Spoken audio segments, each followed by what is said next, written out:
And we're back, ladies and gentlemen, with some Kayfabe Chats. I'm your host, Jordan Pierce Owens, and I'm joined here from my brother from the same mother, Don Mega. Don Mega, how you doing? What up? What up? Time to talk some wrestling once again. Woo! You know what?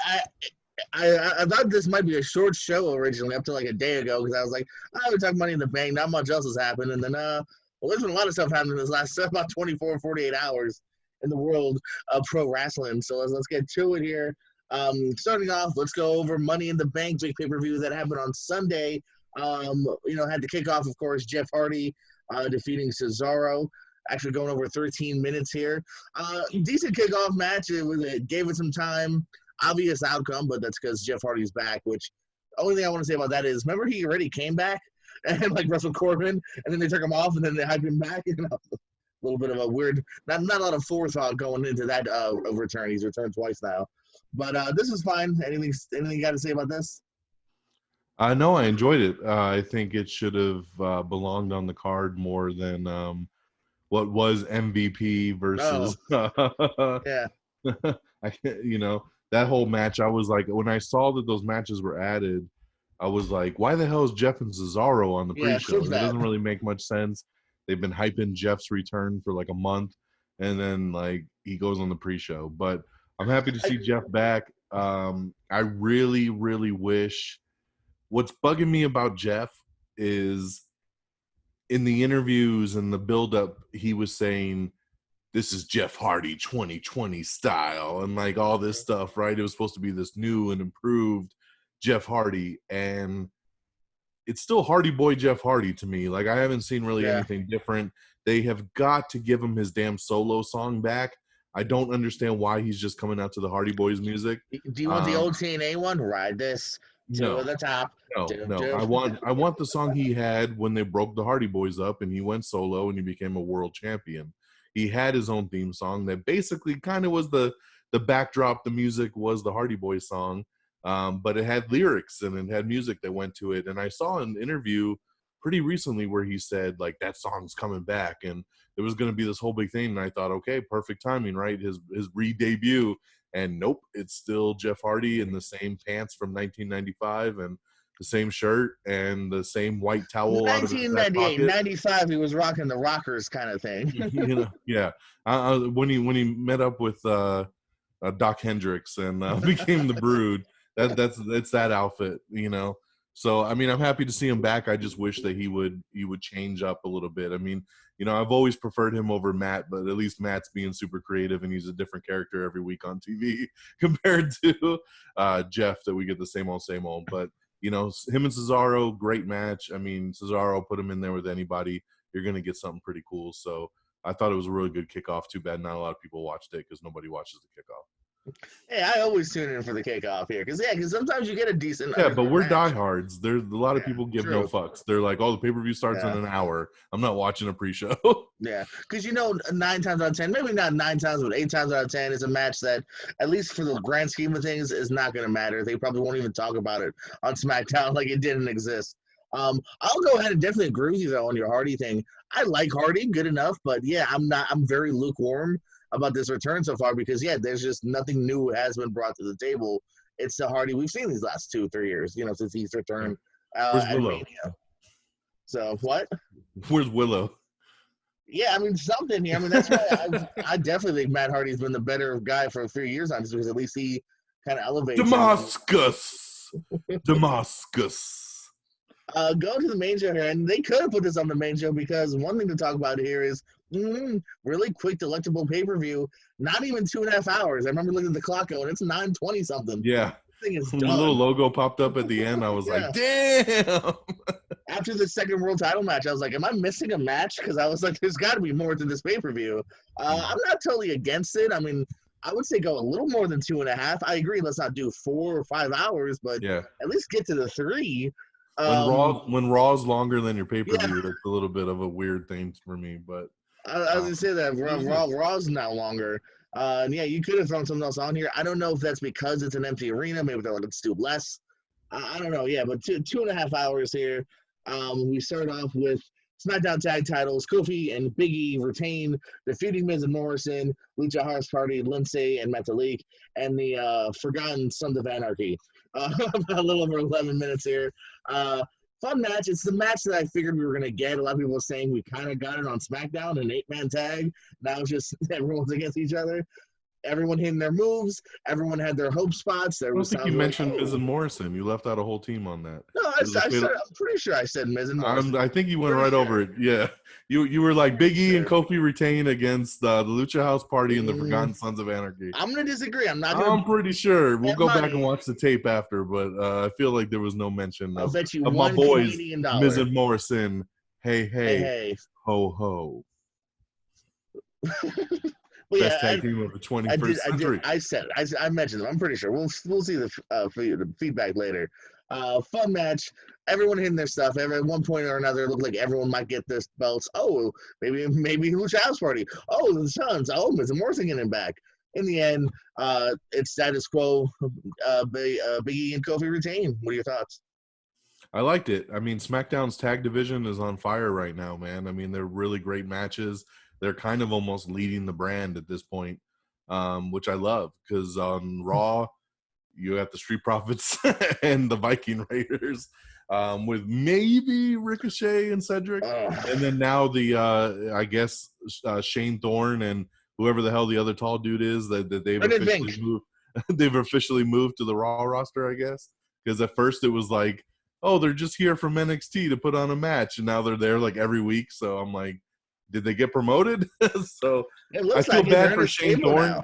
I feel bad for Shane Thorne because they fired his original partner and then just threw him with another partner. So he's still stuck in a tag team. I don't think he got fired. He quit. He wanted to stay in Australia. They fired him. So yeah, they go back and look at that. They let him go. They cut him.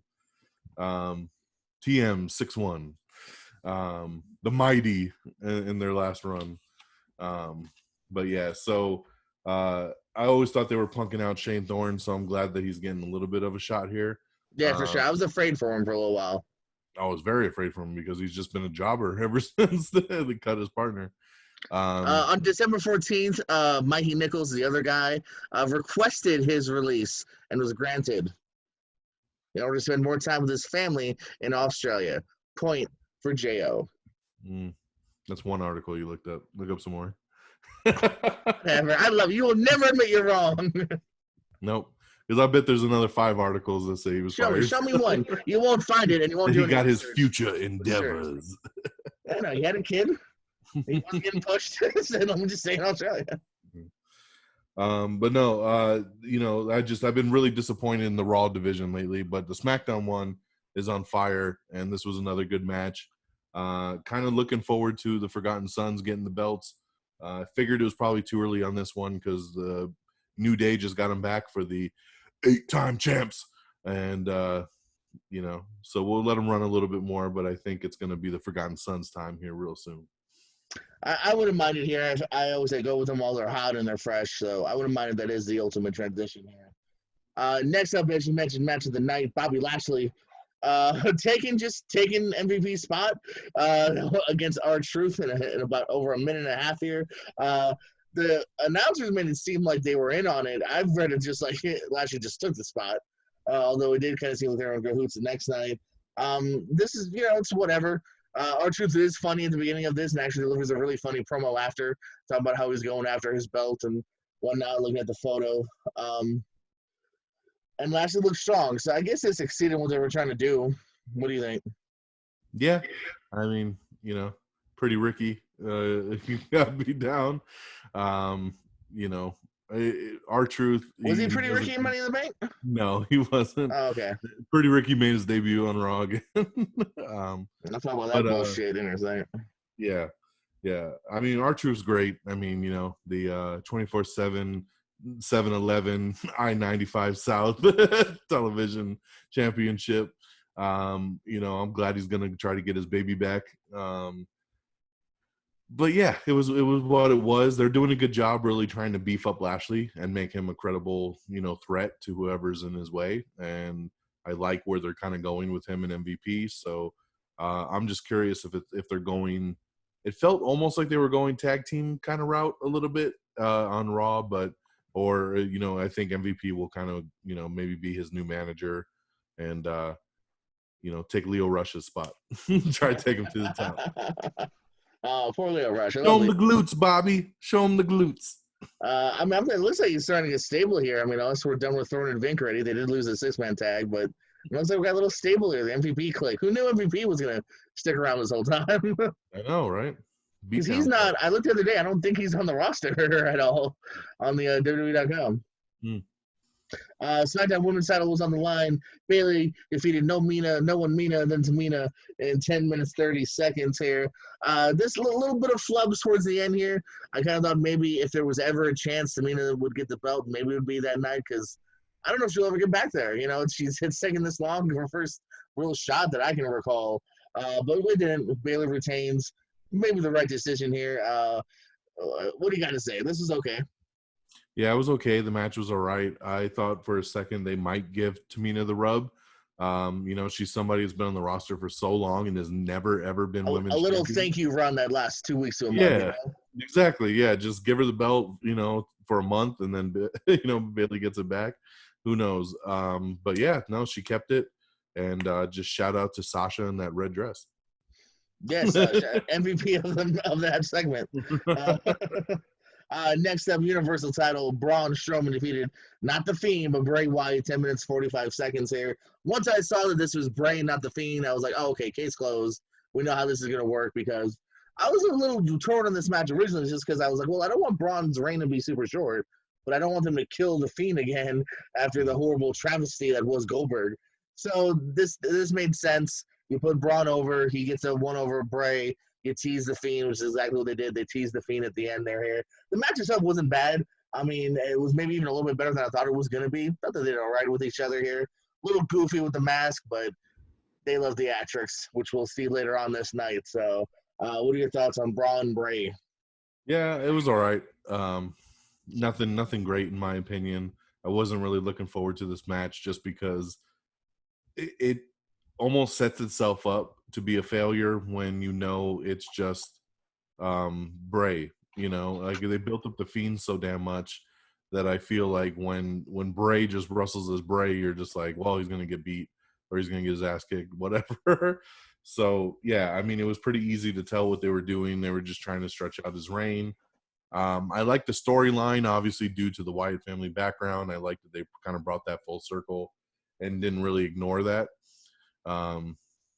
That's inaccurate. He didn't have the spinner belt. He's the Universal Champion. I'm sorry, I don't have the Universal title with me. So I don't like inconsistencies. But yeah, Braun retains his blue Universal Championship, and we'll see where it goes. I think it's leading towards SummerSlam. He'll fight the Fiend, and then we'll go from there. So because the story is definitely not over. Speaking of a story that's probably not over, or maybe it is, I don't know. Drew McIntyre retained the WWE Championship, right? I'm starting to get them mixed up. Defeating Seth Rollins, 19 minutes, 25 seconds. Probably easily match of the night, and I'll even include the Money in the Bank because, I have my mixed feelings on that here. These two, they work well together. It was pretty obvious that they would. And, yeah, I'm glad Drew got it. There was rumors, is Vince happy with Drew, the ratings, even though can't blame him for it, really. So, but no, right guy won here, I think, and I enjoyed Seth's disheveled look the next night, and I don't mind where this new heel gimmick. So, what do you feel? Yeah, I loved it. I agree. Match of the night. These two have good chemistry. It was an awesome match. I think if there was a crowd there, they would have tore the house down against each other. So I love Drew. I think his title reign has been great dealing with what he's dealing with. They built him up to be a beast. And really just he shows no fear and he doesn't care and he just gets in everybody's face and Claymore country is the way it goes and I'm loving it, man. And and I love Seth as well, so I knew it'd be a great match. I like the handshake afterwards, showing that respect, for it, and even Seth, shaking his hand and kind of being tripped out by it. Fantastic match and can't wait to see where it goes. I don't know. I feel like they're kind of moving on already from this feud, so I'm curious to see what's next for both guys. Yeah, absolutely. We'll talk more about Rollins here in a moment. Then finally, we got the Money in the Bank matches, both happening at the same time in the offices in Stamford. We ended up with Otis defeating the men, Alistair, Mysterio, Corbin, Bryan, and Styles, while Asuka got the briefcase defeating the women of Nia Jax, Shayna Baszler, Lacey Evans, Dana Brooke, and Carmella. This took about 27 minutes if you go from beginning to the end with the men. The women were done in about the 21-minute mark. I'm torn on this. It was fun. It was silly. If you're looking for an Edge Orton kind of fight, this is not it. This had a lot more gags. I didn't love the Styles stuff. I mean, him being trapped, like, just fucking roll it, dude. And then even later on, no! And then I guess he just walked out of that room. Like, why did he scream no in the Undertaker room? And then just, well, later on, he's there. Who was Doink? Why was that there? It wasn't Doink. It was just some dude with face paint. It seemed unnecessary. Brother Love gave me a chuckle. I didn't mind the Vince McMahon cameo. Some people thought they should have stood up to him, but I thought it was funny. I even said they should put the chairs back, and sure enough, oh, sorry, man, let me put this, make sure this is nice, So I had a nice start. Get out! Yeah. So once I saw the dinosaur bones, I knew it was Vince's office. I did too, yeah. I'm trying to think, the Stephanie one was silly, because obviously that was filmed probably a different day, maybe in a different location, probably in her house. Yeah. Backdrop. That's what so. I don't know, Dana. This is the Money in the Bank conference room. It was even acted weird too. On top of being obviously just shot. Well, it was just super close up, and you could it was so obvious to tell that was not together.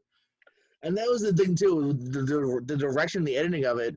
When it was like shot as if it was live, I liked it, but then when all of a sudden, like the painting and like that moment with Stephanie, where all of a sudden it became very like back and forth and choppy and like very overly edited, it very much sucked me out of it at one point here. I definitely don't mind Asuka winning. Asuka was my pick. I wanted her to win. She's kind of stood out in these crazy times with the new character. Otis, we'll see, man. This is an odd choice. I mean, I think even you said it, and you'll probably say it again. Probably was my last pick. If I had money on this, I would have bet on everyone but him. Because you're thinking, okay, Money in the Bank, world title shot, like, Oh yeah, Tucky. Better with heels too. So yeah, I mean, Money in the Bank, it was interesting. I don't hate it. I didn't necessarily love it either. What's your opinion? It was different. It was very different. I liked it for the most part. I mean, it was super cheesy. But I appreciated them doing something different. We need something different than these empty arena matches. Like we get enough of that throughout the week. For a pay-per-view, we just had a ladder match at Mania. Yeah, I mean, for a pay-per-view, it needed to be something special. This is the one and only time we'll probably have something like this, so enjoy it for what it is. Sure. I kind of wish the matches took place individually, though. I didn't really like the at the same time concept, because it didn't flow right to me. Like it was like Asuka jumps in the elevator like right away and like is already like on her way to the roof, but then somehow meets up with head start. Yeah. Like 5 minutes later, when they're on one floor, the door opens and Asuka's there. Like why did it take you to that floor, and why did you not just go straight to the roof? People kept matching up on different levels at different weird times. To where it didn't line up. And then it's like it's a 10-story building and they somehow were in the same like 3 floors for most of it. And they just happened to go into Vince's office and just all the different things, people power in the cafeteria as well. So I wish they would have kind of done it a little. I wish they would have done them separately. They should have started off. They said everybody will start in the lobby, which also didn't happen because the guy started in the gym, so that just made it kind of weird too, because it wasn't a level playing field right off the bat. I liked the way it was presented, though. I liked that they still did the entrances. They did a couple guys, a couple girls with their entrances coming in.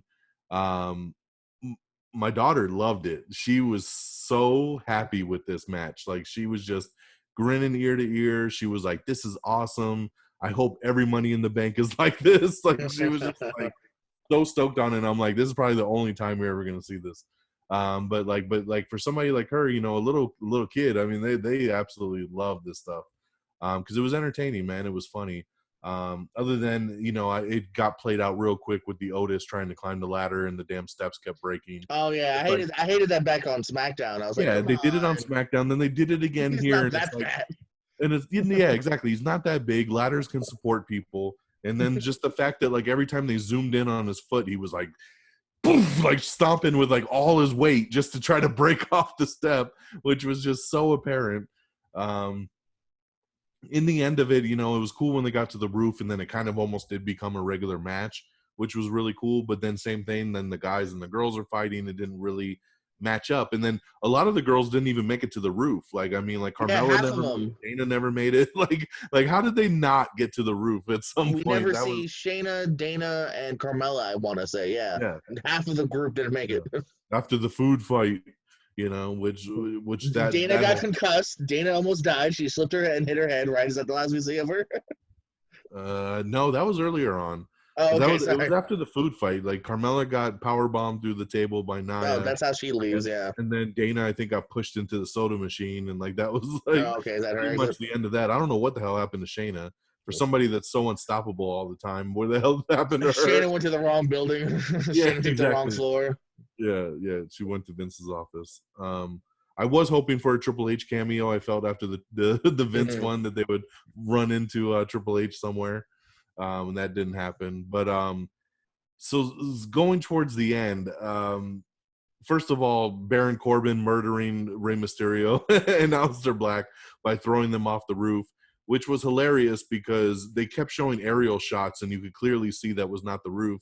But then that's in my news, yeah. They made it seem that, and then I think they realized after the fact and then had to do the news breakdown of like, oh, they fell to a secondary roof, which was only 6 feet down. Yeah. Which is funny because I've seen some close-ups of the screenshots of the roof, and there's like a section with a big pad right on the side, which is where they went over. Absolutely, yeah. So but that was hilarious. And then but yeah, so Asuka, cool. I wasn't really expecting her to win, to be honest.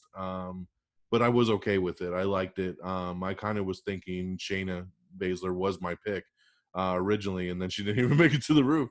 And then I thought, my daughter's pick was Nia, and then she didn't get it. So then it was cool to see Asuka get it. From the dude standpoint, oh my God, like you said, dude, like I remember I texted you after and I was just so blown away that it was Otis. I felt Otis even being in this match was kind of like a good enough favor to be like, all right, he's kind of hot right now. We'll put him in the match. And that's that. I never in a million years, like I said, I would have put all my money on all other 5 guys over Otis. I wouldn't have even bet $1 on him when it came down to it, that he had any shot in hell. My pick was Aleister Black. I really hoped Aleister would win it. He's just been on that was my pick. Yeah, that was my pick. And then when he went off the roof, I was like, oh, great. And then I thought AJ for sure after that point. And then AJ did actually get it, but then fumbled it and dropped it into fucking Otis's hands. Which, I was hoping Allison would like rise from the second floor. I know. Well, I told my daughter because she was like, who do you think is going to win now? And I was like, I'm still going with Aleister. He'll come back somehow. I was waiting for some cut scene of him dangling on the side of the building and like pulling himself over, I just felt there was going to be this big comeback after being thrown off the roof, and that never happened. And then here we go with the fumble and oh yeah, Tucky, Otis wins. I just don't understand it. I can't. Poor Tucker. Yeah, I'm like, poor Tucker all the way, dude. I'm like, this is a tag team dude that has just been plucked and been given this big opportunity to run the singles all of a sudden, and we haven't even seen Tucker, So I'm like, damn, that really, really sucks. Dolph threw him on some steps, I think, and that means he's gone for months or whatever. So I don't know, man. I don't know where this is gonna go because I honestly cannot see Otis cashing in and being successful at all. We're gonna finally get the Fiend defeating Bray and Braun for the title, and then Otis is gonna cash in on the Fiend on his first night. He could try. I hope he loses. I mean, like, I just don't see Otis. I like the dude. He's a fun-loving dude. He sounds like a cool dude. I listened to him on Corey Graves' podcast, and he just sounds like a super down-to-earth dude. So I'm not mad at that factor of it. I just don't see him main event level, and it's just, he's more of a comedic character at this point and it just doesn't work for me. So I'm hoping that, you know, they gave him the case to really kind of just swerve us and give us this big shock moment. But at the end, it'll be one of those rare circumstances where cash in does not equal a championship reign. So yeah, that I think there's a strong possibility he might get milked into backlash, like someone doing the whole "why don't you put your briefcase on the line" thing. We can see that happening. I feel that's a strong possibility. You know, Dolph steals the briefcase from him somehow, or whoever. Like that's definitely on the line. Because yeah, I can't see at the end of the day the story ending being with him cashing in and being the champion. I don't see that happening. You know, I like you said, maybe it's just to get us talking, which we are. We've been fast forward to Monday night, man, and Monday night opens up with the man Becky Lynch, and you can tell from the get go something's up. There's we got a little photo here. She's maybe holding back some tears, getting vibes of is this a Daniel Bryan Edge moment? Is this even a Roman Reigns moment? What the hell's happening? What's going on with Becky? Where's the title? Where's the title? And then finally, and she came out with the briefcase. So. And she has the briefcase, which is even more mind-boggling now. Like, why is she holding on to it? Wouldn't Asuka have it 24/7? She starts doing her thing. She brings Asuka to the ring. Says, unbeknownst to you, I had WWE management cleared. Last night was not just for the briefcase for the women; it was for the title. She unlocks it. Asuka is the new champ. Asuka has a big ass celebration, dances around, gets to get the commentators away so she can get on the table. Yes, it's just like that. You must have taught her, DonMega. And finally, Becky brings her. She's back in the ring. Becky says, "You go be a warrior and a champion. I'm gonna go be a mother. Gonna go be a mom." CM Punk said tonight on Backstage that the only thing missing, Asuka should have missed her. Should have stayed heel. But other than that, nice sweet moment here. You know, they have an embrace. With if Asuka is still, man, I get why, you know, come on, you're a heel, don't hug her. But you just kind of break kayfabe, if you will, here on Kayfabe Chats. You had the nice moment here. I'm champion. Yeah, I'm champion. Supposedly, rumors are that Asuka didn't even know until Monday, so you know that might have been a real like, oh shit, really, you know, moment. You know, it is a small bummer too that we don't get that cool heel cash in either. But you know, it is what it is. Yeah, what a crazy way to start Monday Night Raw. Obviously, something that we would never expect. I believe this is the first time that's ever happened to a main female roster member, especially at this level. Like it happened to Maria, but she was kind of doing not much anyway. Crazy moment here, man. What do you think? Yeah, totally agreed. You know, I had a feeling something was going to happen. I had several friends hit me up yesterday being like, you know, oh my God, Raw starts off with a bang. And, you know, you were even messaging me like, are you going to watch it live? Like, what's up? I'm like, damn, what the hell's happening in the first 5 minutes of Raw? Wanted to talk about it. When Raw started and she came out with the briefcase and obviously no title, it was easy to put 2 and 2 together of what was happening, but definitely my mind went towards an injury. It went towards some kind of life-threatening news of like, well, you know, because she said like, I'm gonna have to go away for a while. And I'm like, oh shit, man, like she's hurt. Like what happened? Like, you know, she has not wrestled since WrestleMania. We haven't really seen much of her. And then she does the whole, you know, you go be a warrior, I'm gonna go be a mother, and then starts crying. And I was like, oh crap, whoa, that's awesome, you know. So it was good stuff. You know, I wish they would have leaned in a little bit more on the Seth part. I felt like they were very quiet, very mum on Seth being the dad, which is funny because when they were both faces, they had them last year. They were like, they're engaged, they're a couple, they're real life. They tag teamed for like a month. I thought for a second, especially since they ended up with shaking hands, Seth and Drew, I was like, oh, are they going to turn them face again now real quick? You know, like, oh, shoot, my dad had them come out like, what? They didn't really need to turn them face, but it's just like, there should have been the acknowledgement. Like when she first goes backstage and the next segment was all the people going up to her backstage, hugging her and saying congratulations and all that stuff. Like it was a perfect opportunity after everybody did that to have Seth then walk in and have everybody kind of be like, oh shit, Seth's here. and then him hug her or something, you know, and then everybody I'll flip that a little bit. Speaking of a heel moment, instead of the mist, they should have had Seth walk in, and then Becky's like, so, and he's like, whatever, I got a match tonight, and like he just walks away, keep him heel. You know what? Well, I thought they were going to lean in on his disheveled look as like, oh fuck, I'm gonna be a dad. I lost the world title and I'm a dad. Jesus. Yeah, like it's been a rough 24 hours. Yeah. So like, yeah, I didn't like that they were kind of being a little on the stuff thing. It was like, just embrace it. We all know that they're together. We know because you said they were. Yeah, exactly. That's what I'm saying. You guys have addressed this on TV. Yeah. You know, so yeah, so who knows what the backstage part of that was, but very cool for Becky. I mean, she's obviously going to be out at least a year and a half at this point. I'm thinking probably closer to 2 years, to be honest, because I don't see anybody being fresh mom wanting to, you know, just jump right back into it. That's exactly the question here now, too, is, you know, like you said, one, who knows what her plans are, and plans can always change. She might, you know, once she has the child, stay home for a little while. You know, who knows? She might want to get back on track, or she might go, hey, let me be a mom for a little while. You don't know, you know?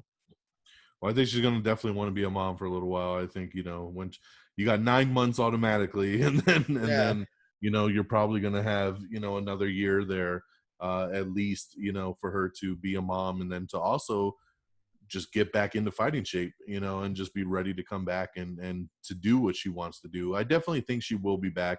I have seen some reports saying like this might be it. She's going to retire, like she'll never come back. I don't see that. She's at the top of her game right now. This is obviously probably wasn't in the cards and just happened and was like, oh shit, okay, well, we got to do what we got to do. But I think she's so motivated from a business standpoint right now that I don't see her walking away like this. She's going to want to do it under her own terms, like kind of like Edge said, you know, and I think so. I definitely think she'll be back, but man, it might not be for a couple years. So, but big congratulations to Becky. It's awesome. Very happy for her and Seth. Yes, we'll say it. So they won't, but we'll say it.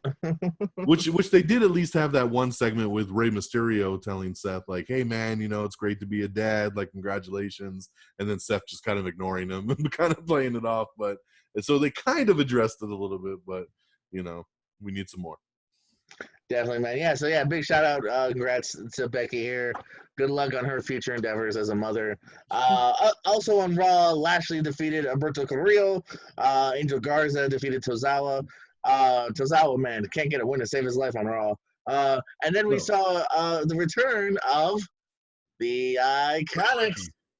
Oh, I thought you were saying Pretty Ricky. God damn it. Yeah, they defeated Bliss and Cross. Iconic.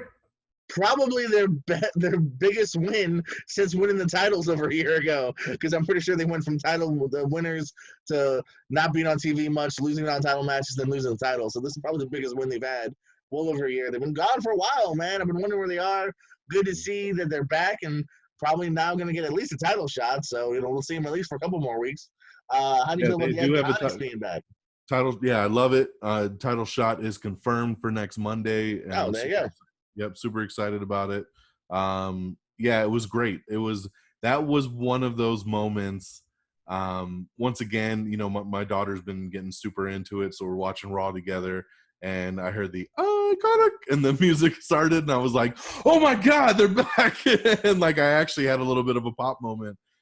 Because I do like them, man. Like they're not the greatest in the ring, but they're super entertaining and they're super sweet girls. Honestly, like I have watched several interviews and podcasts and everything with them, and they just sound like the most down to earth, cool chicks like ever. I love Peyton so much. She's got a great TikTok, by the way, so definitely follow her on TikTok. I think it's Peyton from the Block is her name, and she's is she awesome. The one with Dillinger? Yeah. So which he pops up on a lot of her TikToks as well. So but they're awesome, man. They're awesome. And yeah, they've been gone forever, and there's really been no address as to why. I mean, I figured when they first went away, that was kind of when Australia was on fire, and I felt like they let them go home like due to that, and they were kind of like, go take care of your houses and your family and your friends, because there was that big wildfire that was going on in Australia. But then that died down and they just never came back. And then I figured it was kind of a situation where they were just stuck in Australia because flights were canceled because of COVID or whatever. And, so then it was a nice surprise because I honestly was not expecting them to come back. They were just on the New Day's newest podcast, and the question didn't even come up of like I kept waiting for them to be like, so when you guys returning, and like it never even came up. So I felt like, man, they're covering it up. They don't even want to talk about it. What's going on? And so yeah, you distract the hell out of me when you start doing shit like that. You disappeared before earlier too. Don't. Oh, I leaned over for a second to grab a cord. I had to plug my laptop in. Exactly. But you just slow down and vanish completely for whatever reason. But yes, I'm very happy to see them both. And yeah, they looked really good on Monday. They had a great match. They have a new tag team finisher, and looking forward to seeing the title match next week. So I hope this is a good run for them.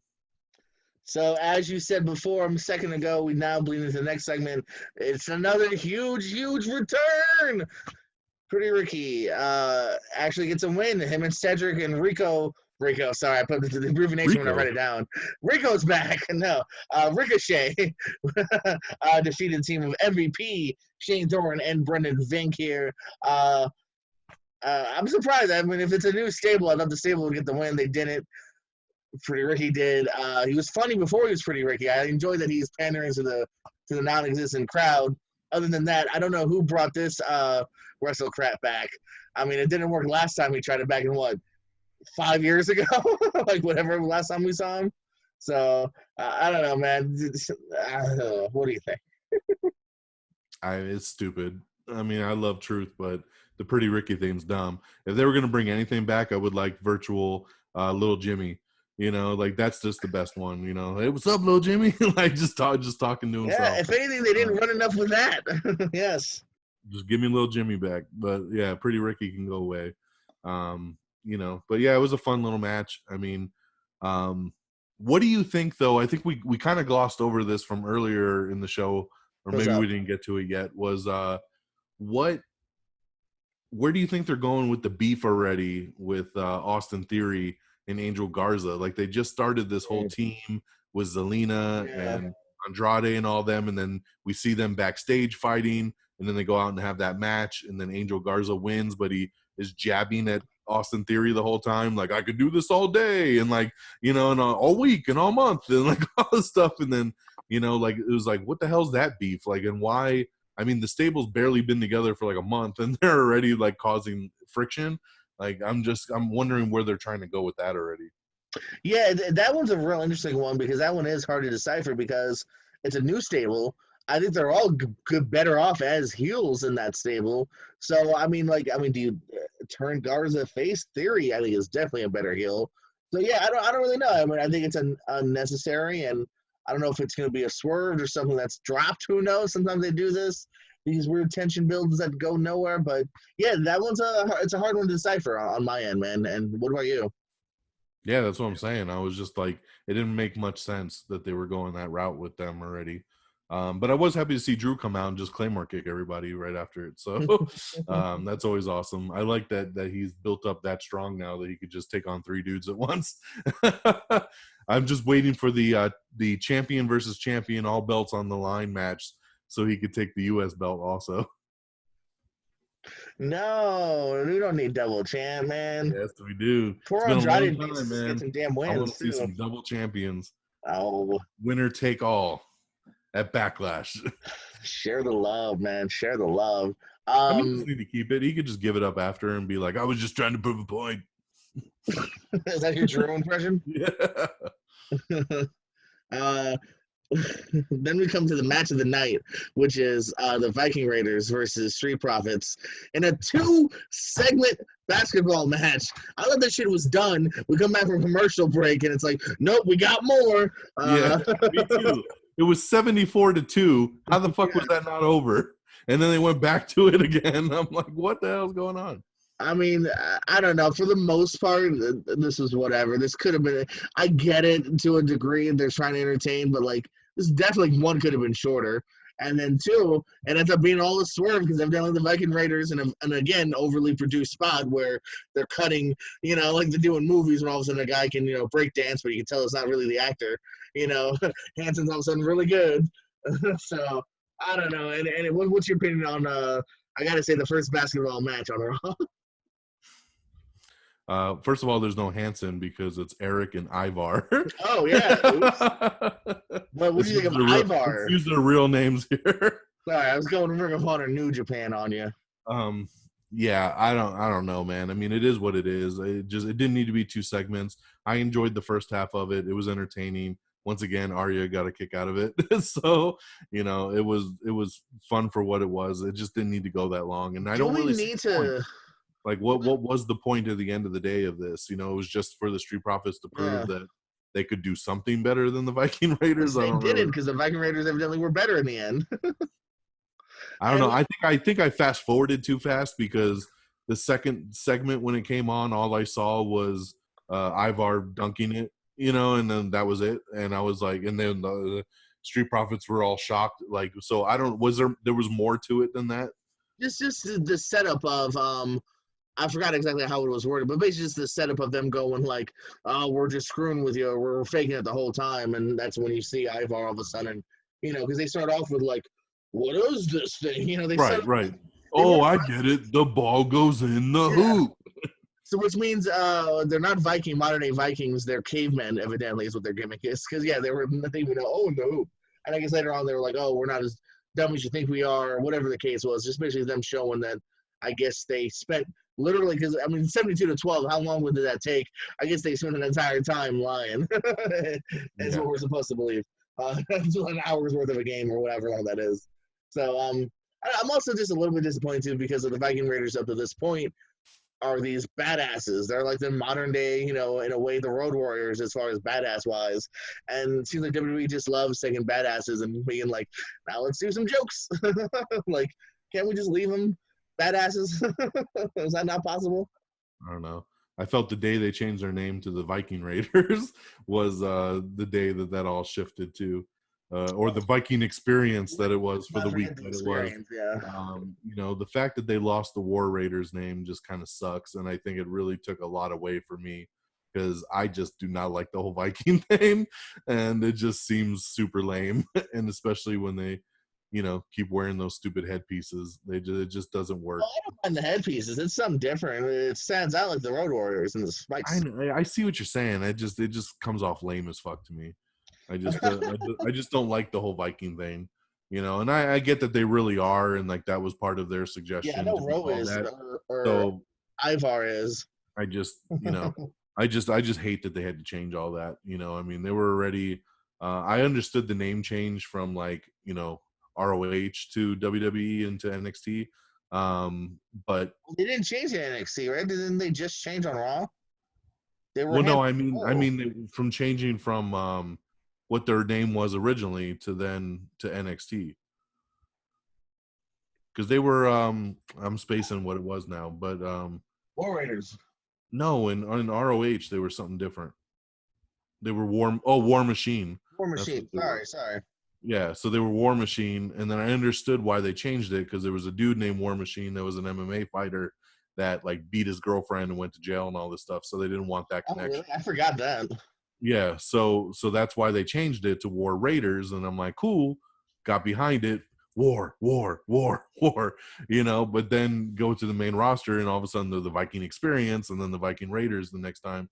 And I never got with that name change, and I just feel it took a lot away from them because the War Raiders name was so much cooler. I just don't understand like why that was okay for NXT but not for the main roster.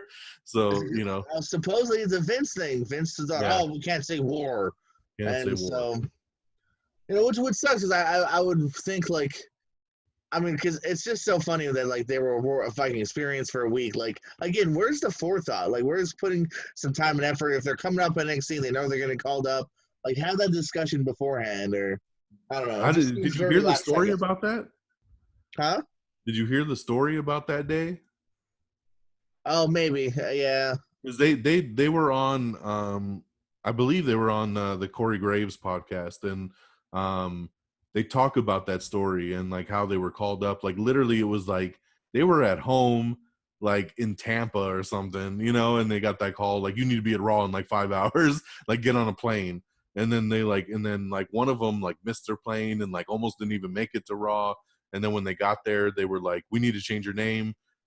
Here's a list of like 20 names that we'll go with tonight. Like pick one. And like they like had to like just Viking Experience was the one Vince went with, of course. And they were just told like do it. And then after the show that night, they were like, we don't like this name. Like, like can we pick some others? And they were like, yeah, submit a list. And then they submitted Viking Raiders, and then they got it approved. But like you said, man, there was no forethought. Yeah. It was just, hey, we want you on Raw tonight. And by the way, your name's going to be different. And this is what you're going to be now. And just no one had any time to prep for it. They didn't know until they even went out on stage what the hell name they even picked for them. So. No, that proves my point. Is that like where was give some thought into this before you bother telling everyone their experience and then finally them going like, hey, we don't like to have it just seems so weird and back and forth, whenever people have name changes so quickly like that. So many damn name changes. And some good news though, back from the grave, Rey Mysterio and Aleister Black won their tag match. Only minor injuries after being thrown off. Which by the way, speaking of, so they defeated Rollins and Murphy, I guess via DQ. The DQ made no damn sense. If you recall, Rollins just like throws Rey out of the ring. Since when is that a reasoning for DQ? That's how it ends. Ray's going for the 619. He grabs his feet, chucks him out. Doesn't do the steps thing yet. And the ref goes, no, that's it. Like, since when is simple interference in the DQ? Well, I don't know, because Seth wasn't the legal guy, and they just thought it was too violent. I don't know. He didn't do nothing. He checked him out. No, it was bullshit. He wasn't a legal man. He shouldn't have touched him. So the referee made a decision. Whatever. Then we get. I wanted to know what the hell Aleister just like vanished for the last 10 minutes of that match. Like, I'm like, for a dude that's so unbeatable, I was like, where the fuck is Aleister like this whole time? Yeah, true. Like, I hate when people just vanish in a match like that. It's like, vanishes in the match. Is nowhere there for the beatdown. He's not even there for like them checking on him. I don't think. Like, maybe he comes in real quick at the very end, and then like, I think Murphy slams him into the like the padding on the side, and then he's like knocked out again for the rest of it. So they could do the thing to Ray, which we got real good close-ups of Ray's face that night as well too. They gave no fucks about taking the mask off his head. Hey man, Booyaka. Got almost murdering Ray. His eyeball should be just mush, but I guess not. Shout out to he did bleed pretty good out of that. So. Yeah, and that's like, these are things they can do in these where they can edit stuff real nicely now. They don't have to go live. Or is it live now or not, actually? It's live, yeah. Raw and SmackDown are live. Okay. Shout out, by the way, to my boy Chico Adams. He was a doctor that was checking on him. So I'll have to get some word with Chico and see if he can give us some scoops on Ray. He was a guy in the back and even out front checking on him. Shayna Baszler defeated Natalya in under 4 minutes here. Yeah. What else happened on Raw? How did Raw end? I forgot already. That wasn't the end, was it? That couldn't be. No, it was. Oh, come on, dude! It was Edge and Orton. Oh, Edge and Orton. Yeah, there we go. Well, see, I write down the results. I need to write down like special moments too. At the end of the show. Yeah. So yeah. Any thoughts on Baszler? Natalya? Not real many. Baszler being a bitch, talking shit about Becky being a mom. She's like, who the hell gets knocked up when they're the champion? Like, that's stupid. And then talk shit about Natalya never being a mom. And then they have that match. I didn't really understand the crybaby fit that Natalya blew at the end of that match. She did an old school Christian, like, on the mat, and then started kicking it and getting all mad. And I was like, okay, that's really odd for her character. Even reference it? Huh? Does commentary even reference it? Yeah, because I'm not really. Are we seeing like a shitty heel turn here? I guess I don't know. Yeah, because like you said, it was very Christian. Did Natalya do that at once? I'm pretty sure she's thrown a temper after a match before. I feel like I've seen. I have seen it, but it's been a long time. Yeah, no, I mean it's definitely been a while because she's been very squeaky clean. And what's funny is about Natalya too, just real quick, is I guess her character is everyone's best friend. Ever notice how like it's always her being like, "Hey man, leave Ronda Rousey alone. Hey man, Becky's a good mom. Hey man, I'm coming in for your package." Just that's her character. Just everyone's favorite She's aunt. the mom of the women's division. I was thinking aunt, but yeah, the mom. Let's see what else was. Oh yeah, I'm sorry. No, let's go back. Edge and Orton. Edge and Orton, focus. So cool, yeah, man. Well, first time we've seen Edge since Mania. He's about what he wants to do in the future. He's moving past Orton, but then Orton comes out. First, oh man, Orton's gonna be nice, shake his hand maybe. And they do actually. Then he comes right back in and says, "We're not done." And guess what? I just want to have a good old fashioned wrestling match. So I was like, for Backlash, we're getting Edge and Orton. Almost the backwards way to start a feud. To start off with the 45-minute kill each other match, then go with a match that's going to feature chain wrestling. What are your thoughts on this, man? I'm definitely glad to see Edge is still doing stuff. I almost was thinking Edge was going to disappear until there was crowds again, but we were getting Edge and Orton too. Yeah. Are we though? Because the way that they portrayed this on television was that Edge might be scared and doesn't want to answer the call. I hated the way that this ended. You went from Edge coming out saying like, "Hey, I beat Orton, and now I said that I'm gonna end my career on my terms, and I'm gonna WrestleMania isn't it for me, and I see all the people in the locker room, and here's the next step for me." And then Orton comes out and is like, "Hey, I just want to have a regular wrestling match," and he's like, "I don't know." With a commentator standing there with a mic, like, "So do you accept?" And she's like, and then Raw just goes off the air, and I'm like, "What the fuck was that?" Like they made him look like a pussy. I didn't like the way that ended at all. I'm like, come on, dude. You can't go from like, who's next in the locker room? I'm so excited to wrestle all these new young up-and-comers, and then be like, oh, I'm scared. Like you said, he just had a 45-minute falls count anywhere, crazy-ass match, and now he's scared to have a normal match? Like, come on, Edge. What the fuck was that? Like, it just made no sense. And I love Edge. He's in my top 5 of all time. I love the dude, and I'm just like, I'm a little bummed that this is where they're going. Is like, oh, here we are with Orton again. I once again, I listened to Edge on the Corey Graves podcast, and he talks about how he wants to wrestle AJ, and he wants to wrestle Ricochet, and he wants to wrestle Roman Reigns, and he wants to do all these big matches with these guys he's never had matches with. And we're getting Orton again? Like, come on, dude. Like, I've seen it 1,000 times. Leave Edge to be, like, he wants to tell stories with the younger generation. And it's like, let's do something else. Someone else should have came out that night. The only thing I can think is like kind of going back to another thing you kind of said, which was, I also agreed. I didn't think we'd see Edge until crowds were back, maybe SummerSlam. And maybe this is to stretch him to get to that point. I don't know, just to be like, hey, we have a filler pay-per-view. Let's do something special. Let's just do these two guys again. They have good chemistry. They'll watch each other's backs in real life because they're great friends behind the scenes. And, like, it's something safe until we get the crowds back, and then we could do his next real big feud, with the next star. It's the only thing I can think that really pushes this in this direction, because I can't see the story.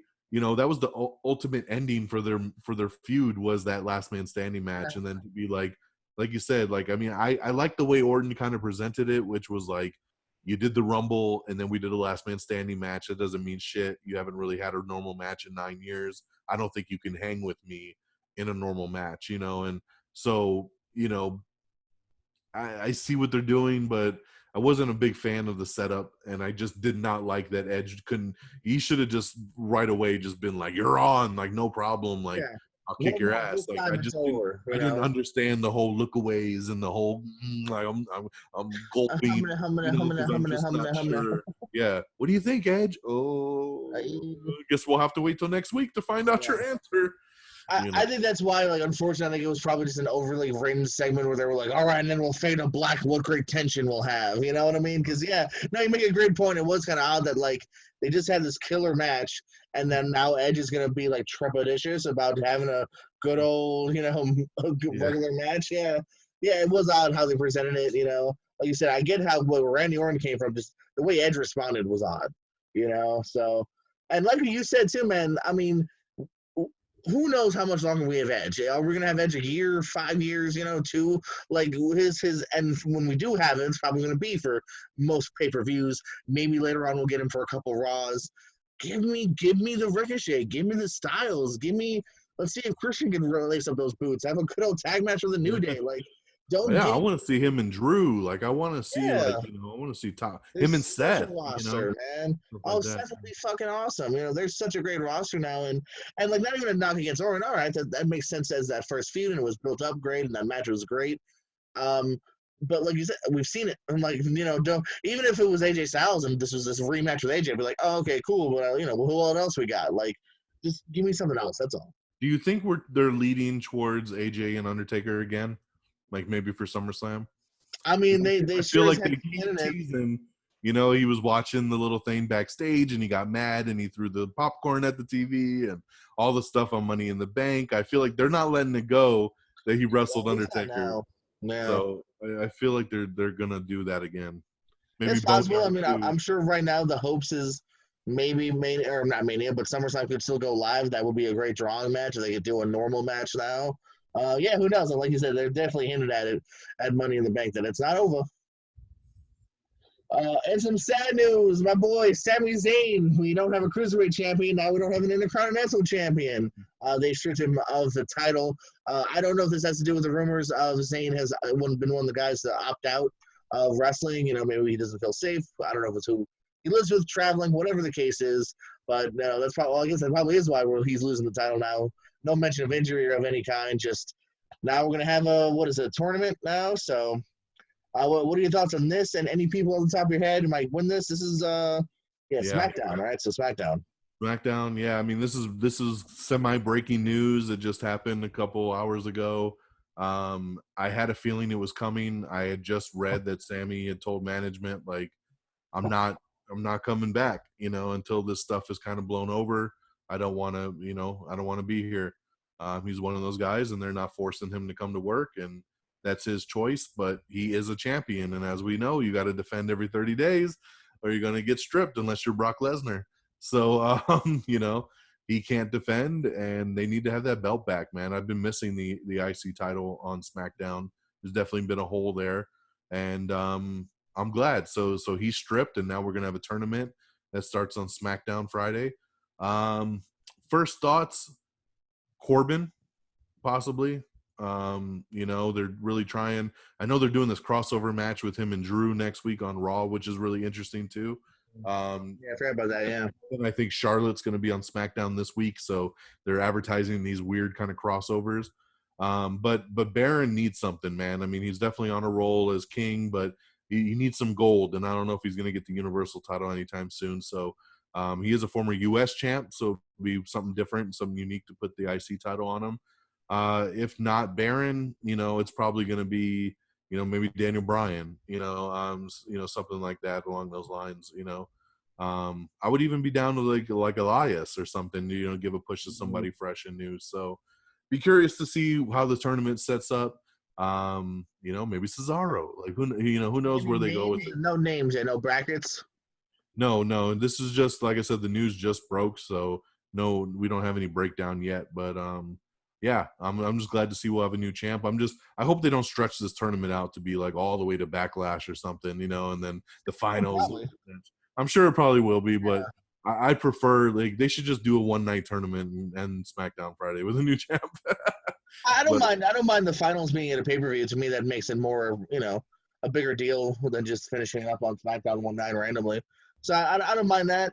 I mean, it's season filled. Corbin is a good choice. It's been a while. He's had the U.S. title a while ago, so it's been a while, and he's finally really kind of cinching this king thing here. They've been pushing Sheamus. Who knows? Maybe they'll build, the Sheamus and Hardy in the finals. Maybe Shorty G can get some love, right? Shorty G would be a fun comeback story. Brian, I like Gulak. Maybe Gulak will get some love, man. Who knows? They'll push someone different. So it'll be interesting. Obviously, we'll wait and see what the brackets entail and see who at least is up for grabs. Corbin's busy. Maybe he won't even be in the brackets. Who knows? Here's some odd news. Have you heard about my good friend Del Rio?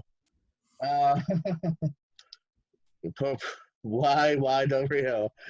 He's been some actually very serious allegations, some sexual assault allegations, some crazy stuff here. In fact, fun fact, literally a few hours before this news dropped, our father was like, whatever happened to the Del Rio guy? I don't know what made Dad think of Del Rio.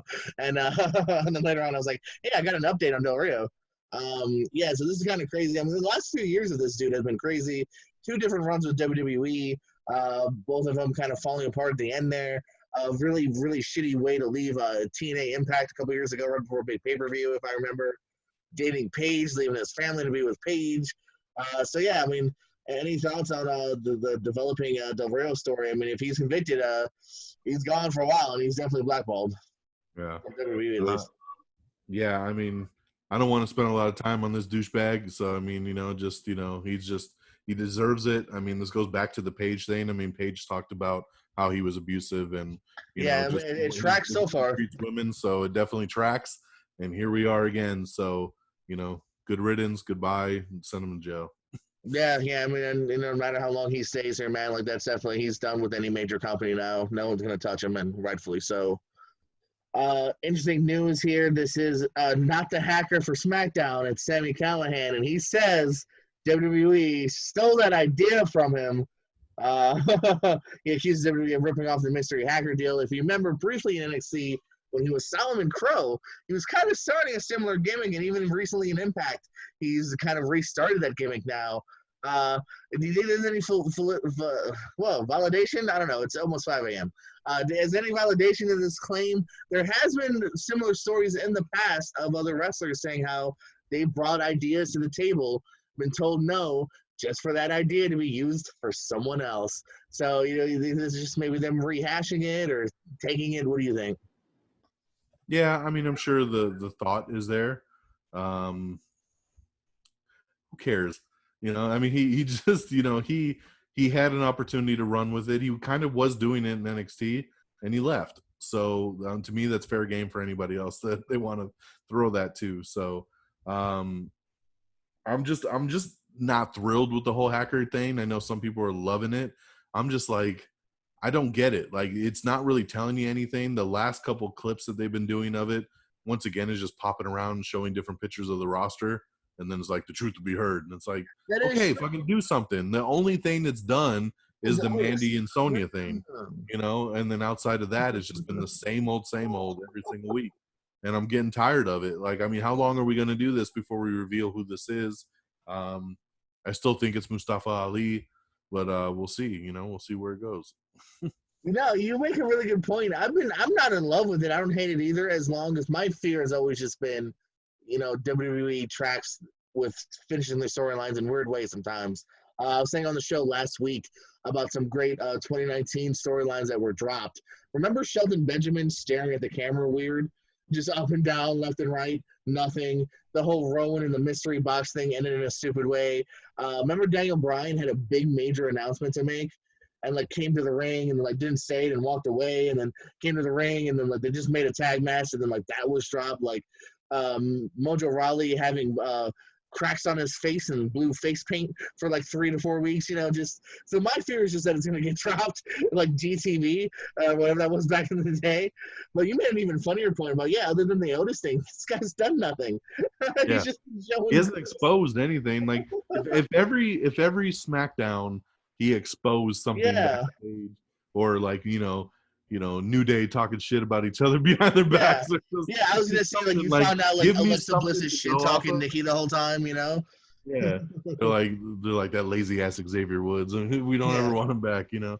Just up, down. Just do something. But I mean, the hacker thing, he breaks in and does this whole thing, and then it's like the truth will be heard, and then it goes away, and it's like, well, what the fuck did that prove? It didn't do anything. It didn't tease anything. And they've already been doing it for months. So it's like, how long are you going to stretch this out for? Yeah. I gotta think, I agreed with you originally that's Mustafa Ali, but at this point, I think just because it's so many people are thinking it's him, it's got to not be. I got to hope that they got something different up their sleeves, because too many people are thinking it's him for it to be him. So well, they're using this fucking symbol. I mean, I don't know what else they're going to do. Well, that's why it's got to be too obvious. I don't know. Is it just that simple? I don't know. Why not? On a cool note, I think you'll agree with me on this. The debut of Karrion Kross and Scarlett Bordeaux, which I guess he's just Scarlett now, from what I've heard. Just Scarlett, and he's Karrion Kross. Yeah, I said that. You said carry on, Cross. Oh, well, I'm so weird. You like emphasized it all. Sorry. They had a cool intro on NXT here, very cinematic. Again, she's lip syncing to the camera. Then he comes out, just making different faces. Killed his opponent, Leon Ruff. That was my only thing, is that we've seen Leon Ruff, who's really he's not actually a signed guy either. He's an Evolve guy. We've seen him get killed by Sheamus and Alistair. I kind of wish he just killed someone else, just because, when you see the same guy, it defeats a little bit of the oomph for me. You know what I mean? So I wish they had fed him someone different. But, it's definitely served its purpose as far as I can tell. I think they're a money couple. And there's even rumors of, they might not be long for NXT. We'll see here, man. But cool stuff to begin with. What do you think? Yeah, I loved it, man. The entrance was phenomenal. Really cinematic, and that is Scarlett's voice, which is really cool. That is her singing. Is and, it? I don't it know. is, yeah. It was confirmed on Twitter. Actually, somebody tweeted her and was like, "Whose voice is that?" And she's like, "It's mine. I did it." So it's really cool. I love it. And then I love just the black and white kind of start, and then once they get in the ring, it starts with all the heavier music and everything starts flashing, and just the poses. I mean, Triple H has such a cool cinematic eye with these guys in NXT for the way to make an entrance. I mean, he really does line these guys up well with thematic entrances and the way that they stand, like the way, Damian Priest is standing in front of the spotlight, and even they did that with Lars Sullivan, where his silhouette was in front of the spotlight and it was dark. And, I like when they do stuff like that and they just make it something unique for those characters. Been waiting to see these two debut. I love me some Scarlett. So I'm glad that she's there. I was very surprised that they kept her in the outfit they kept her in. TVP change next week. Yeah, probably somebody had to have caught that and been like, no. But yeah, I mean, no more Killer Cross, but Karrion Kross. And I remember watching both of them in TNA when it was actually still on television here. And it's cool to see them here finally. I mean, I just hope he starts wrestling some bigger names really quick, because I don't want to get into this habit of just seeing them every Wednesday have a squash match for 2 seconds. It just, that's what it's been dumb with Sheamus's comeback. It's the same thing. It's always some jobber, and then here, and yeah, Alistair did it for weeks. It's like, stop with the jobbers, people. There's plenty of guys in NXT. They can, he should at least fight Kona Reeves or something. I mean, come on, geez. So, the finest. The finest for Kona, man. Where's he at? I miss him. Yeah, I wouldn't be surprised if we get 2 or 3 weeks of very short matches here. We'll see here. It seems to be kind of their forte for guys like that. Also, relatively new news here is Sting is no longer under contract anymore with the WWE. Do you think we'll see Sting pop up anywhere else, even for appearances? Go back to maybe Impact. Cody's tweeted maybe AEW, or do you think he'll just sign like a Legends contract and chill? I think he'll do a Legends contract and chill. I think he took his whole damn career to get to WWE. I think he's cool at this point. A Hall of Fame, everything. I think he's settled in nicely to the WWE lifestyle, and just I think that's good enough for him at this point. So I think I won't be surprised though if he does pop up in another company, but I think he'll just kind of chill out. I can see it being kind of like a Bret Hart or even a Roddy Piper towards the end of just like, hey man, whoever wants to pay me this week, I'll be there. You know what I mean? Because Hart's on Raw, with Natty one week, and all of a sudden, he was at that first AEW pay-per-view. So I can see him doing that rather than just being like, hey, if you need me for, a guest spot, I'm there. We mentioned Backlash is set for June 14th. Wasn't the whole point of Backlash is that it's the backlash of WrestleMania? I mean, Backlash for the last several years has been in September. So, I mean, it doesn't, it used to be that kind of, come off pay-per-view from Mania, and then it was kind of a lot of the rematches from Mania again. Yeah. now they're just titles. They're just pay-per-view That's titles. true. It That's is true. weird Years to where we be. had no Backlash, so yeah. Yeah. Backlash is an odd one to see come back because I mean, I think they had brought it back when they first did the brand extension again, and they were actually doing Raw pay-per-views and SmackDown pay-per-views. Right. That was the SmackDown pay-per-view when it first came back, and then they flip-flopped the following year, and then it became a Raw pay-per-view, and then they kind of flipped them. But yeah, it wasn't even on the schedule last year. I'm missing Great Balls of Fire. I was hoping that one would come back. Or maybe Stomping Grounds or Roadblock. This is the line to hell or whatever they wanted to call it. So Backlash, give me vengeance. Give me something else, But Judgment Day. No Way Out. Yeah. Where's Extreme Rules? This should have been an Extreme Rules pay-per-view. Yeah, man. I don't know if things maybe changed because of no audience, so they went straight to Money in the Bank because they had an idea. I don't know. It was interesting the way they flip-flop, and they flip-flop names too. Like I said, like Backlash was a staple for like a decade, and all of a sudden it just wasn't around, and all of a sudden it was a September show. Now it's back to whatever it is, June. So I don't know. I just think sometimes they just mix shit up just to mix stuff up, Yeah. I think Extreme Rules would have been a good pay-per-view to put in the slot.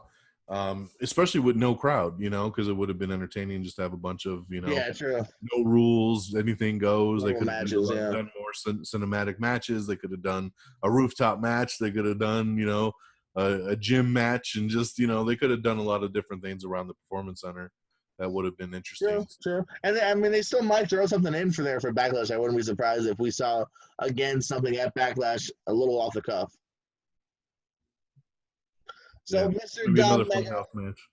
What? Another fun house match or something. Oh, yeah. Oh, maybe. And why not? I liked it for what that was. Do you have anything else you want to add tonight to the Kayfabe Chats, buddy?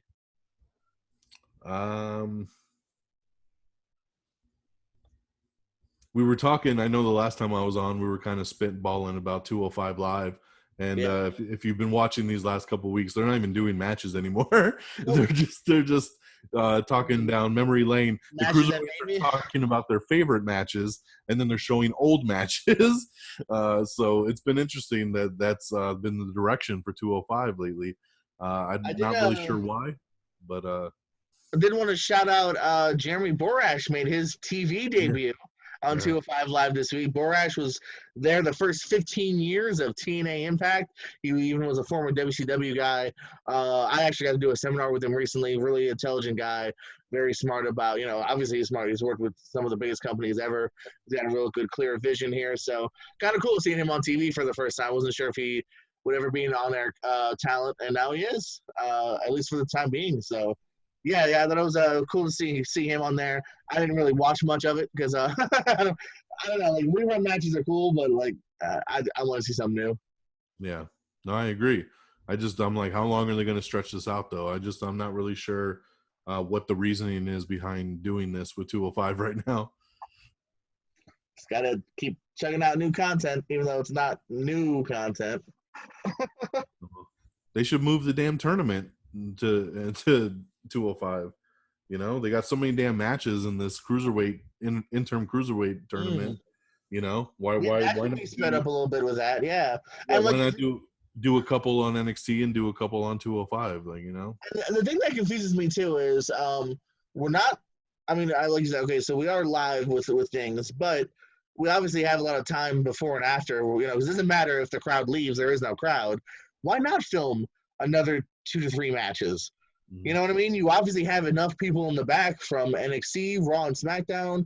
Like, just film a 205 Live match. Like, I don't know why they're not giving us new content. You know what I'm saying? Like, what would be the harm in, even if they're not showing the tournament, have a couple guys in the tournament in a tag match, or have a couple guys that aren't in the tournament, also wrestle? Like, I don't know. Why not give us a new content?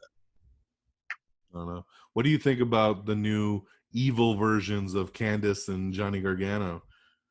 Oh, yeah. His last heel turn was odd just because I think Gargano, is all heart. And, I think he's one of those guys that's made to be a babyface, I think, to a large degree. But I dug the dinner promo that we saw a couple of weeks ago. It was 2 weeks ago now, right? And her and the new hair and whatnot. So I don't mind it where it's going with this. I think they're giving a little more thought into it, and they're kind of giving it more mic time and whatnot. So I kind of like it so far here. There is one thing too I want to say. I know this is Kayfabe Chats. I just hate that. I think she has a YouTube show where she's like baking cupcakes with like Tegan Knox or something. Stay heel, damn it! If you're evil, stay evil. Yeah. But no, actually, I didn't. I like the little dinner segment they had, and where it's going so far. Yeah, I think it's been pretty cool. I've never really been, at least in NXT, I haven't been much into Candice. She has never really just caught my eye. But with the evil turn and the change of the hair and everything, I'm like, okay, I'm kind of digging it now. And I like the new music. And then same thing with Gargano. He's got the new kind of more evil, heel turn music. And, now it's no heart, no soul, kind of thing. And black heart, so I like it. I like it. I think it's something cool. It's something new. It's something fresh. And yeah, it's definitely interesting. So we'll see where it goes. So just yeah. But no, I think that's about it for our Kayfabe chat. So yeah, man, interesting week here. A lot of stuff happening now. We need a new IC champion, a new cruiserweight champion. Becky's gone for well over a year, most likely here. We got another pay-per-view here already, just about a little bit over a month away here. AEW is supposed to have a pay-per-view this month as well, question is about that is so far all the AEW pay-per-views have been $50-$60, right? Are they gonna charge us that for a no audience show? I don't know, man. I've got the feelings those ratings are gonna hurt because I'm not tempted too much by that right now at the moment. I don't know if they're doing a good enough job hyping the pay-per-view itself. Although they had a really fun Dynamite this week on Wednesday. Did you catch Dynamite? Yeah. Good main event. Did you have fun with the main event? Yeah, I liked seeing people chase down in a golf cart. Yeah. So did I. I enjoyed it. Damascus. First match. Matt Hardy's first match. And Damascus. Yeah. Yeah, and Damascus. Oh, I'm sorry. Yeah. So wait, is it a handicap match then, technically? Yeah. Oh man, that sucks that they lost. And he was Damascus. He kept changing outfits throughout the match. Yeah. Well, he went in the ice cooler and came out as Damascus. So exactly. I like that. There's a funny meme that's out there of a shot of what's his face? Oh man, the one dude with Jericho, Sammy running with the golf cart coming after him, and it's like it says that Sammy is Hulk Hogan, and then it's Booker T in the golf cart. We coming for you. For you, Sammy G. It's a good meme. I like it. Oh man, I think I've seen a couple different ones too as well. It's a lot of different memes for Sammy G. A lot of funny Seth Rollins, Becky Lynch memes out there as well. If anyone wants to look those up. Well, DonMega, thank you so much for chatting some kayfabe and some wrestling with me, my man. Yes, thanks for having me. Follow me on Twitter, DX DonMega. Follow my podcast, Am I on the Air, bringing you the latest and greatest in entertainment news and reviews. So follow that as well at Am I on the Air, and I'm available on all your podcast platforms. Absolutely. I subscribe on Spotify. And of course, subscribe Spotify is my favorite, to be honest, because you can actually see my thumbnails. You can actually see the artwork that goes along with each podcast. Not everyone does that? Easier. No, not at all. And it's I don't know. I just find Spotify to be the cleanest and nicest looking for podcasts, and the easiest to share as well too. So yeah, I agree with you. Spotify is a good one to do. No, I mean, I looked into what was the other one, Pandora and Spotify and whatnot, and an iPod at one point, and yeah, I like Spotify personally, I really do. So check out Am I on the Air on there. Subscribe here to the Pierce Wrestling channel, as well as the Pierce Go channel. See Mega on my show about shows, my entertainment podcast from time to time. I want to do the X-Men films pretty soon. You want to talk X-Men sometime soon? I know we'll disagree a little I've bit. already got an Am I on the Air episode breaking all those down. Do you rank them? Do you rank them? Yes, we did rank them. Okay. Where is this The Last Stand fall? Oh, God, I don't remember. It's not last, though. I'll tell you that. I don't think it would be last for me either. Probably Origins? I'm actually one of the, if you listen to the podcast, I'm one of the positive people about The Last Stand. It's I know you are. Not as bad as everybody makes it out to be. And I know you still have the posters on your wall, so I don't want to hear you talk shit. I have the background on right now, but I know, because those used to be my posters, and you left them there. Wait, what? Those posters, the X-Men posters. Right there. Well, no, maybe I got you a set too, but I got those at Circuit City.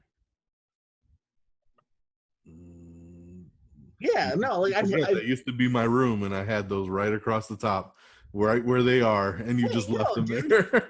You lived here during the days of Last Stand. What do you mean? Yeah. No, all right, wrap this up. You're getting off topic here. Gentlemen, for the second time tonight, DonMega's wrong. At least the second time. Look up Mikey Nichols.